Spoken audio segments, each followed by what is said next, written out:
Sesuai pasal 53 ayat 3 Undang-Undang Nomor 17 Tahun 2023 tentang kesehatan, pelayanan kesehatan yang akses adalah pelayanan kesehatan yang dapat digunakan oleh penyandang disabilitas secara mandiri. Dan pelayanan kesehatan yang diberikan secara proaktif kepada penyandang disabilitas. Pelayanan kesehatan yang dapat digunakan penyandang disabilitas secara mandiri tanpa bantuan orang lain menuntut kesiapan infrastruktur fasilitas kesehatan. Infrastruktur fasilitas kesehatan harus ramah pasien penyandang disabilitas.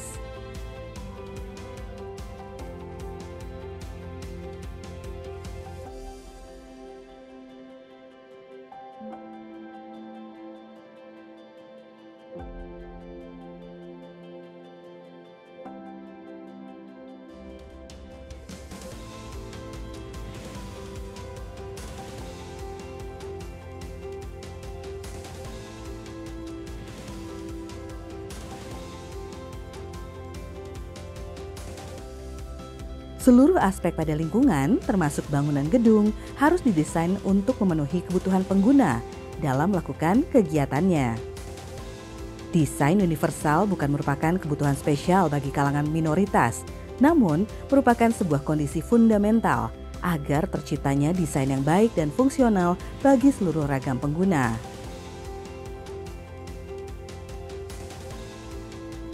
Setiap puskesmas harus menyediakan tempat parkir khusus pasien disabilitas. Tempat parkir ini harus memiliki lebar minimal 3,7 meter, memiliki penanda khusus berupa perbedaan warna, dan ada simbol disabilitas terletak di dekat akses menuju pintu masuk gedung, tidak digunakan untuk hal lainnya. Dari tempat parkir harus tersedia jalur pedestrian menuju pintu utama puskesmas yang bisa digunakan pasien disabilitas.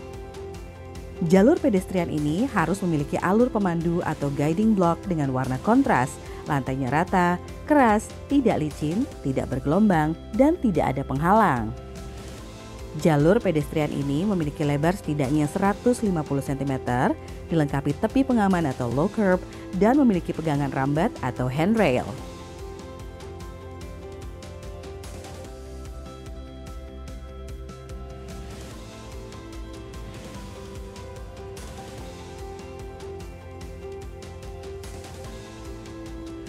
Di saat ada perbedaan ketinggian lantai, maka diperlukan bidang miring. Bidang miring ini tidak boleh curam, tapi harus landai dengan kemiringan rata-rata kurang dari 5 derajat. Lebar bidang miring tidak kurang dari 95 cm dan panjang segmennya tidak lebih dari 900 cm. Selain itu, akan lebih baik jika dilengkapi pegangan rambat atau handrail. Pintu masuk utama ke puskesmas harus cukup lebar dengan bukaan lebih lebar dari 90 cm. Bobot pintu harus ringan, mudah dibuka tutup atau secara otomatis. Hal ini penting untuk memberikan kemudahan bagi penyandang disabilitas fisik. Kemudian, pintu ini tidak boleh terbuat dari material yang transparan. Jika pintu menggunakan material yang transparan, maka harus ada penanda yang berwarna kontras diposisikan selalu terbuka atau bisa membuka secara otomatis. Ini untuk memudahkan bagi penyandang low vision. Demikian juga pintu-pintu lainnya di dalam puskesmas. Pintu-pintu ini harus memiliki lebar memadai, memiliki pegangan pintu berupa batang atau gagang, ketinggian pegangan sekitar 110 cm. Lantai sekitar pintu rata, memiliki ruang bebas yang cukup sekitar bukaan pintu dan tidak ada barang yang menghalangi bukaan pintu. Untuk memudahkan pergerakan pasien, harus tersedia koridor untuk lalu lalang pengunjung. Koridor ini harus memiliki lebar yang memadai untuk dilewati pasien berkursi roda.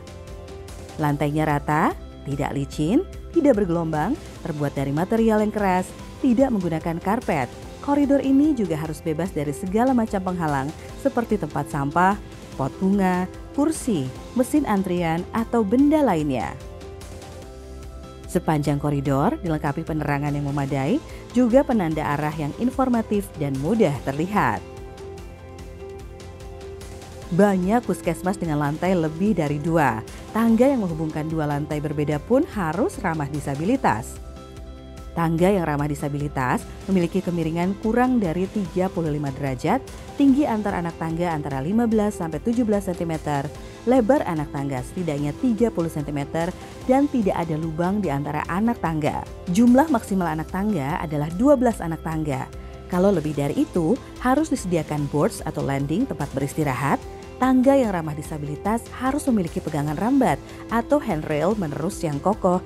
Dan terakhir, di bagian awal dan akhir tangga terdapat bidang penanda berupa ubin peringatan atau warning block. Rambu, penanda, dan papan informasi sangat diperlukan oleh pasien penyandang disabilitas. Rambu, penanda meliputi penanda parkir, penunjuk arah, petunjuk lokasi, dan peruntukan ruangan, dan lain sebagainya. Lokasi harus mudah dilihat dan dijangkau tangan. Rambu penanda dan papan informasi yang baik harus menggunakan huruf, gambar, dan simbol yang timbul atau bertekstur agar bisa diraba oleh penyandang disabilitas netra. Menggunakan warna kontras untuk penyandang low vision. Menggunakan simbol yang sederhana untuk penyandang disabilitas intelektual. Selain itu, papan informasi dan petunjuk antrian yang menggunakan audio membantu bagi penyandang disabilitas netra, dan visual atau video akan membantu penyandang disabilitas rungu. Salah satu tempat paling penting di puskesmas adalah ruang tunggu. Ruang tunggu yang ramah pasien penyandang disabilitas harus memiliki duduk prioritas dan ruang khusus pengguna kursi roda. Tempat duduk prioritas ini harus memudahkan posisinya untuk bergerak ke berbagai bagian puskesmas dan memiliki ruang bebas yang cukup untuk manuver kursi roda. Ruang tunggu yang baik juga memiliki fasilitas audio video yang menampilkan antrian dan informasi lainnya yang penting bagi pasien. Meja di nurse station, tempat pemeriksaan awal pasien, di mana pasien dipanggil, ditimbang, dan didata oleh perawat, juga harus ramah disabilitas. Ruang periksa yang ramah disabilitas harus cukup luas, tidak banyak sekat dan penghalang, memudahkan bagi pasien pengguna kursi roda untuk bermanuver. Ruang periksa juga harus memiliki ranjang yang bisa disesuaikan ketinggiannya untuk memudahkan pasien penyandang disabilitas fisik. Untuk memudahkan komunikasi dengan pasien penyandang disabilitas rungu, di ruang periksa harus tersedia alat bantu komunikasi berupa alat tulis, handphone, atau monitor komputer yang memungkinkan komunikasi menggunakan tulisan. Dan untuk memudahkan komunikasi dengan pasien disabilitas intelektual, tersedia juga tambahan alat peraga. Toilet yang ramah disabilitas memiliki permukaan lantai yang rata, keras, tidak bergelombang, tidak berundak. Material bertekstur dan tidak licin, luas ruang toilet harus cukup luas yang memungkinkan pengguna kursi roda bermanuver di dalamnya. Kloset yang digunakan adalah kloset duduk standar, dilengkapi dengan penahan tangan atau arm support di sisi kiri dan kanan dudukan kloset. Terdapat juga bak cuci tangan dengan ketinggian yang memadai dan menggunakan keran air dengan putaran batang bukan bulat. Hal penting lain dari toilet ramah disabilitas adalah adanya pegangan rambat yang kokoh pada dinding toilet.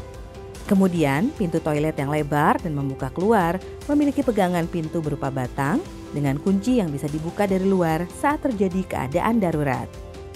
Keberadaan ruang tenang sangat penting bagi pasien penyandang disabilitas mental dan intelektual. Ruang tenang ini merupakan ruangan yang minim gangguan, jauh dari keributan dan orang lalu lalang. Di dalam ruang tenang terdapat tempat duduk atau berbaring pasien untuk menenangkan diri dan pikiran. Tidak boleh ada benda berbahaya di dalamnya, seperti benda tajam yang bisa dipakai menyakiti diri. Pintu dilengkapi kunci yang bisa dibuka dari luar saat darurat. Ruang tenang ini tidak harus ruang khusus, bisa ruang apapun seperti ruang konsultasi, ruang laktasi atau ruang musola, asal tenang, bebas gangguan, dan nyaman. Infrastruktur kesehatan yang akses dan ramah disabilitas adalah infrastruktur yang memandirikan dan mewujudkan kesamaan kesempatan bagi penyandang disabilitas. Jika memerlukan panduan untuk mewujudkan infrastruktur, puskesmas ramah disabilitas bisa merujuk pada Peraturan Pemerintah Republik Indonesia Nomor 16 Tahun 2021 tentang Peraturan Pelaksanaan Undang-Undang Nomor 28 Tahun 2002 tentang bangunan gedung. Untuk panduan yang lebih sederhana, bisa merujuk dokumen self-assessment puskesmas ramah disabilitas yang disusun Perkumpulan Inisiatif dan diterbitkan atas kerjasama Perkumpulan Inisiatif HWDI, Fitra, dan IBP. Selain itu, untuk memastikan bahwa infrastruktur puskesmas ramah disabilitas, maka pihak puskesmas bisa meminta bantuan, pendapat, dan masukan dari organisasi penyandang disabilitas dengan berbagai ragamnya.